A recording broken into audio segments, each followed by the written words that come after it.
তখন কিন্তু দেখা যায় এটা ঠিক করা পসিবল হয় না।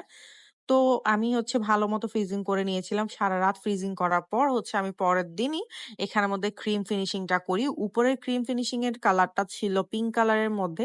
আমি এই ১ম মনে হয় পিঙ্ক কালারের গায়ে হলুদ থিম কেক করছি। কারণ দেখা যায় ইয়েলো, অরেঞ্জ, গ্রিন এগুলাই বেশি দেয় আরকি। তো ভাইয়া এই পিঙ্কটা পছন্দ করেছিল। উনি আমাকে বলেছিল যে, "আপু কালারটা পিঙ্কই রাখবেন।" আর এখানের মধ্যে আমি ফ্লাওয়ার এড করে দিচ্ছি অনেকগুলা পিঙ্ক অ্যান্ড পিচ কালারের মধ্যে ফ্লাওয়ার ছিল ওগুলা এড করে দিলাম। অনেকগুলা হচ্ছে আমি পার্ল এড করে দিচ্ছি। পার্লগুলা কিন্তু অবশ্যই খাওয়া যাবে। কারণ এগুলো হচ্ছে এডিবল পার্ল। এরপর আমি একটা টপার আর হচ্ছে একটা গ্রুম অ্যান্ড ব্রাইড এর একটা টপার এড করে দিয়েছি। যাতে কেকটা দেখতে আসলে গায়ে হলুদের কেক এটা মনে হয়। আর ভাইয়া আমাকে বলেছিল ওগুলো এড করে দিতে।